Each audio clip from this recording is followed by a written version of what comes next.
Hello everyone and welcome to today's video. As we sailed into Lanzarote on Morella Explorer, we could see that it was no ordinary island. Born from volcanic fury and hardened by centuries of wind, Lanzarote is a place where the Earth's raw power is written across every blackened peak and twisted lava flow.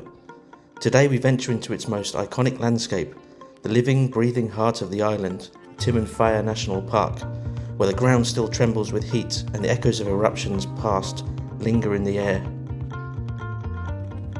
Join us on our trip today as we show you the wonder of this beautiful island and everything it has to offer.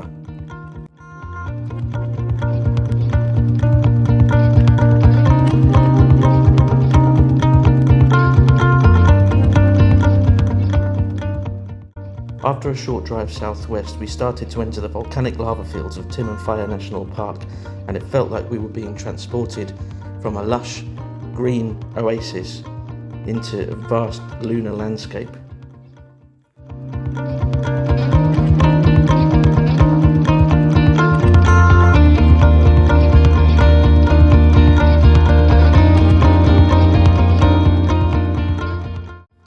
This is Timanfaya, or the Fire Mountains, a place where Earth's fury is frozen in time. Between 1730 and 1736, this land was hell itself. Over 100 volcanoes erupted in a single unrelenting wave, burying villages, swallowing farmland and reshaping the island forever. The eruptions were so violent they stained the skies of Europe for years. Today the scars of that cataclysm stretch as far as the eye can see, a lunar landscape of razor-sharp rocks, craters and smouldering earth.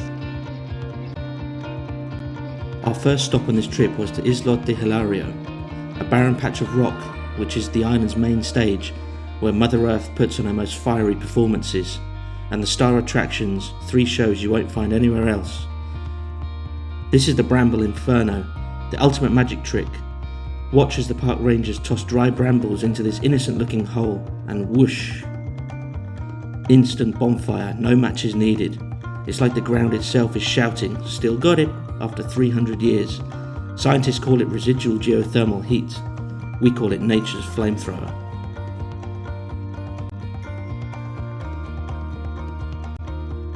Next up was a demonstration of nature's pressure cooker. The guide poured water into these holes full of residual heat, and the result was a steam explosion that would put a pressure cooker to shame. 1 second it's calm, the next it's a geyser straight from the Jules Verne novel. The crowd always jumps, even when they see it coming. A top tip for this attraction is to stand upwind, unless you fancy a free facial sauna. This is geothermal energy at its most theatrical. And then finally, the pièce de résistance, lunch cooked by the volcano itself. At El Diablo restaurant, the same underground heat becomes a natural grill. No gas, no electricity, just a metal grate over a 9-metre deep pit where the temperatures hit 300 degrees Celsius. The menu? Chicken a la volcano and pork with a side of geological fury. The result is succulent, smoky flavours you can't replicate anywhere else, and it's farm to table meets lava to plate, and possibly the only restaurant where the chef jokes about stirring the magma. Standing here surrounded by this demonstration, it hits you. Timanfaya isn't a relic, it's alive, restless and still shaping life on the island, one fiery spectacle at a time.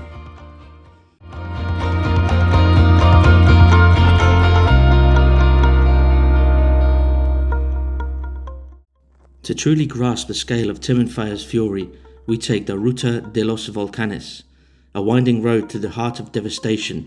This is landscape sculpted by chaos.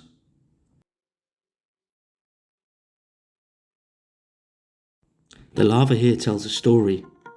There's rough lava, clinking like broken glass, spilled from volcanoes in violent tumbling rivers. There's smooth and rope-like lava, flowed in eerie molten waves before freezing in mid-motion. Some flows are so fresh you'd think they cooled yesterday. And then there are the craters, gaping mouths that once spewed fire for years. Today they stand silent, but their sheer size is humbling. Some are over 500 metres wide, their slopes streaked with rust-red iron and sulphur-yellow deposits, nature's own paintbrush at work.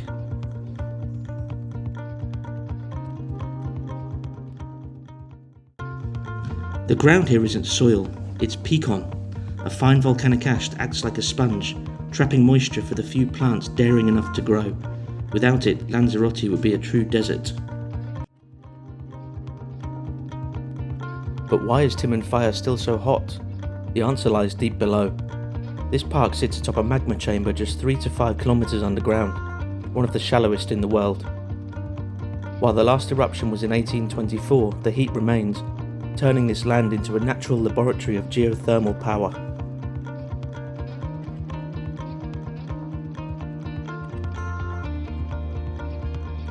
Our next stop on this trip was a place where land, sea and fire collide, Playa de los Clicos. This emerald lagoon, tinted by microscopic algae, floats like a jewel against volcanic sand. The cliffs, stained by red iron, stand sentinel over the waves, a canvas of colours so vivid it feels almost unreal. It's a reminder that Lanzarote is an island of contrasts, where devastation and beauty exist side by side.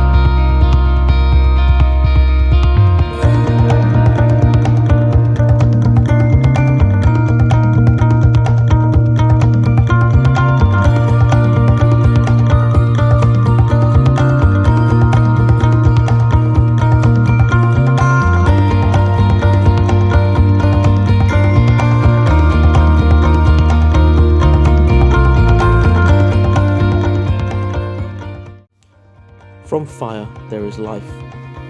Our final stop on this trip was a visit to the vineyards of Lanzarote, where you can sample some of the local wine.